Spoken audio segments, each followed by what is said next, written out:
Is it possible to make an espresso martini using only coffee liqueur and water?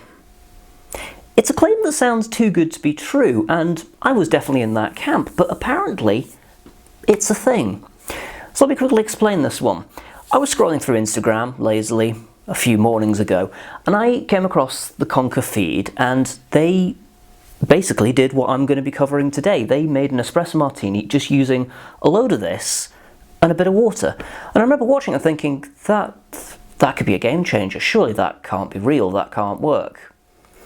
And then I thought about it a bit more, and I was like, well, I suppose really, I mean, all you're doing is just kind of, making up the volume difference. The vodka doesn't really add much other than just make the ABV higher. So I'm curious. Now then, one of the big advantages to this is that obviously very few people have access to true espresso at home. You can get around it through kind of like, maybe Nespresso pods if, you love plastic waste, or if you have an AeroPress, you can kind of use that as for concentrated coffee, or you can use something like a mocha pot instead. We've even covered one of those approaches. We've done AeroPress alternative versions for this already.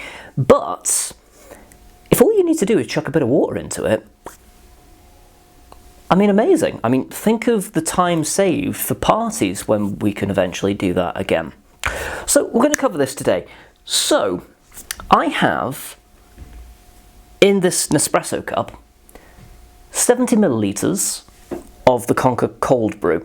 Quick point as well, it's a cold brew liqueur rather than espresso liqueur, so if anyone has any hang-ups about that, there you go, declared.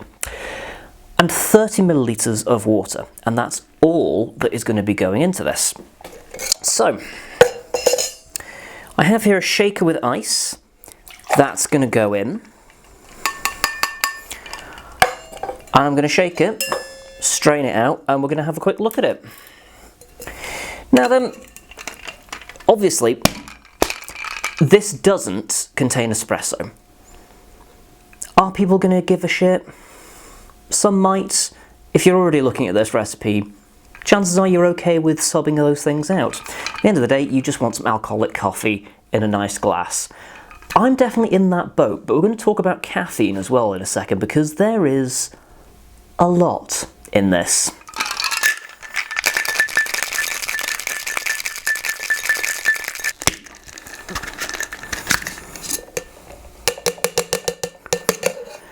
Oakley-dokley. Right, so I am going to reposition myself so I can strain this without spilling all over the place, so excuse me for a moment. Oh, this is going to be tricky, isn't it? Okay.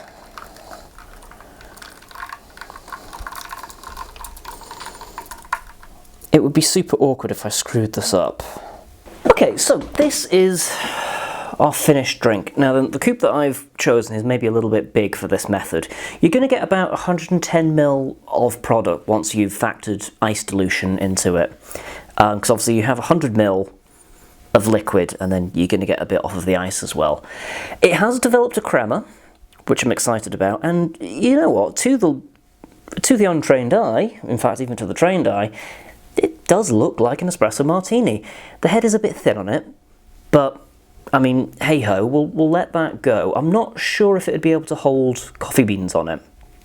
Maybe that's a technique flaw on my behalf. I wouldn't normally shake things sitting down, but I haven't yet mastered how to film things from other angles, and it's more of a pain in the arse that I'm willing to invest in. Now then, before I drink this, I want to quickly talk caffeine. On the back of this, it says 25 ml, has the same caffeine content as one espresso, an espresso being a strong coffee. We've used near enough, makes no difference, 3 shots of that to make this up, which means there's about 3 espressos worth of caffeine in this espresso martini. So that is going to mess you up. It's going to buzz you. It's going to have you running around in circuits. I've already had 2 coffees today, so I might be shitting like a greyhound later on today. This is going to be possibly not good. But I suppose the big thing as well is, does it taste like an espresso martini? Not really. but it's a lot closer than I thought it was going to be. And actually, do you know what? It's not bad. The coffee in the Conker is really good. That's a good coffee liqueur right there. Coffee is hard to get right in anything that is not going to be a coffee that is going to be consumed pretty much straight away. Because the second you, well, roast coffee pretty much onwards, there is an element of decay. The minute you grind it, that decay is increased because, do you know what, I'm not going to Hoffman this because I am not qualified at all. But long story short, the longer you leave coffee, the worse generally it's going to be. That tastes like fresh coffee. It doesn't taste like the world's best fresh coffee, but it also is absolutely nowhere near like instant coffee or, you know, anything to that degree. It's quite nuanced. All ultimately I'm going to be talking about with that is the Conker, because it's all it is, just with a bit of water and a bit of agitation. It's a nice drink. I'm a little bit scared to finish it. As a cheat, it works. It's not perfect, but it's pretty frickin' close, to be honest. You do want to be aware that you do not really want to drink more than one of these, I would have said. Not because of the alcohol, definitely because of the caffeine. Yeah, I mean, too much caffeine, you don't want that. And obviously, you know, the difference between getting drunk and getting caffeine high is that it's a lot more easy to tell when someone's had too much to drink. It's not necessarily easy to tell when someone's had too much caffeine before they're, like, you know, collapsed in a corner somewhere and you're like, oh, what's wrong with them? Oh, they've had too many espresso martinis, and then, you know. So yeah, I like this technique as like something to make one drink in a pinch. Am I going to replace a normal espresso martini with this? No. But you get very close with basically nothing. I think having some vodka just kind of like almost bulk out the coffee ingredients just kind of helps. Almost having it like a neutral agent.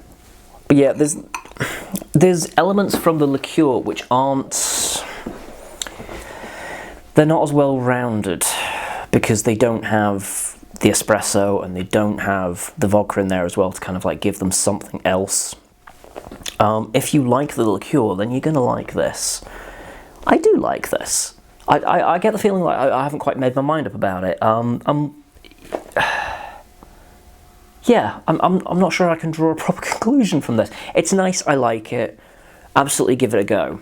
I would still say if you have vodka and some means of making strong coffee, be it a mocha pot or an AeroPress or that espresso powder at a push, or if you live downstairs from like a cool swanky espresso shop, go that route. But anyway, what do you think of the Cheats Espresso Martini? Is it revolutionary? Are you going to try it yourself?